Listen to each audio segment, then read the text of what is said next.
3 بچے اپنے والدین کی سفارش فرمائیں گے۔ اچھا صدیقہ نے عرض کی یا رسول اللہ کیا جس کے 2 بچے فوت ہو گئے؟ فرمایا ہاں جس کے 2 فوت ہو گئے وہ بھی سفارش فرمائیں گے۔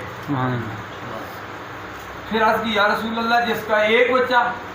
سرکار نے فرمایا جس کا 1 بچہ، یہ 1 نابالغ بچی فوت ہو گئی، وہ بھی قیامت کے دن اپنے والدین کو پکڑ کے جنت میں لے جائیں۔ سبحان اللہ۔ یعنی چھوٹے بچے اور بچیوں کے اللہ تبارک و تعالیٰ سفارش قبول فرماتے ہیں۔ ہم جو پڑھتے ہیں، جو دعا پڑھتے ہیں اللہم اجعل حالنا، اللہم اجعل ہولنا، ہو جو مذکر کے لیے اور ہا مؤنث کے لیے۔ تو حضرت عائشہ صدیقہ عفیفہ رضی اللہ تعالیٰ عنہ سے رہا نہ گیا، عرض کی یا رسول اللہ صلی اللہ علیہ وسلم کس کا کوئی بچہ بھی فوت نہ ہوا ہو اس کا کیا حال ہوگا؟ میرے اور آپ کے آقا نامدار صلی اللہ علیہ وسلم رحمت، آپ کی رحمت جوش میں آئی۔ سرکار عبد کرام صلی اللہ علیہ وسلم فرمایا جس کا کوئی بچہ بھی فوت نہ ہوا کل قیامت کے دن میں محمد مصطفیٰ اس کی سفارش کروں۔ سبحان اللہ۔ شفاعتی لأہل الکبائر من امتی، یہ حدیث بڑی مشہور ہے جو ریاض الجنت میں لکھی ہوئی ہے الحمدللہ۔ جی علامہ یوسف حقانی صاحب ابھی بھی واپس آئے ہیں الحمدللہ، وہاں یہ لکھی ہوئی ہے۔ علامہ ریاض حسین عوان صاحب بھی گئے ہیں الحمدللہ، کاروان حقانی کا قافلہ بھی الحمدللہ ہم جاتے رہتے ہیں، اور جو کئی جا کر بھی وہاں غیر حاضر ہوتے ہیں اور کئی وہاں حاضر ہو کر بھی غیر حاضر ہوتے ہیں۔ وہ موچی والا بات واقعہ یاد ہے نا کہ جوتیاں گانٹتا تھا، تو جوتیاں گانٹتا تھا تو آخر اس کا خیال تھا کہ میں حج کرنے کے لیے جاؤں گا، تو اس نے کوئی پڑوس میں کوئی مجبور تھا، اس نے اس سارے پیسے اس کو دے دیے۔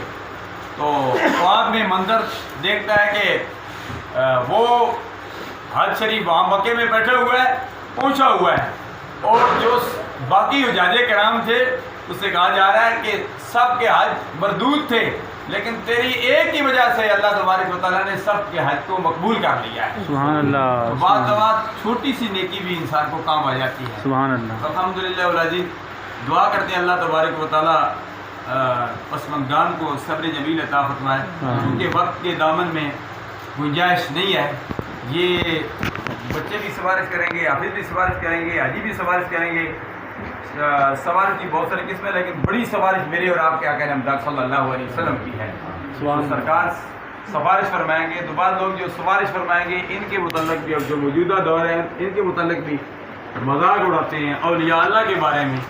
اب اولیاء سیلاب آیا ہے، یہ بات میں کرنا ضروری سمجھتا ہوں۔ ہمارے اسی محلے میں عظیم کالم نگار اقبال درکاش صاحب ہیں، مجھے کہہ رہے تھے غانی صاحب اس پر ضرور روشنی ڈالیں۔ میں نے کہا الحمدللہ اب تو پڑھے لکھے حضرات ہیں، جانتے ہیں، تو اگرچہ گمراہ کرنے کی، اس امت مسلمہ کو دین سے دور کرنے کی کوشش کی جا رہی ہے کہ اللہ کے ولیوں کے آگے باندھ دیے گئے، تو اللہ کے ولی اپنی حفاظت نہیں کر سکتے تو وہ دوسروں کی کیا حفاظت کریں گے، دوسرے کی کیا سفارش کریں گے، دوسرے کے لیے کیا کام آئیں گے؟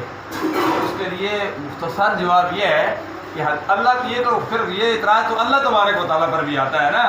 خانہ کعبہ سیلاب آیا اور سن 1940 کی بات ہے، تو غالباً اور بھی کئی مرتبہ اس قسم کے واقعات ہوئی۔ اللہ کا گھر ہے، اللہ تبارک و تعالیٰ روکتا تو اللہ کے گھر، اپنے گھر میں پانی داخل نہیں ہونے دیتا، لیکن ہر کام میں حکمت ہوا کرتی ہے۔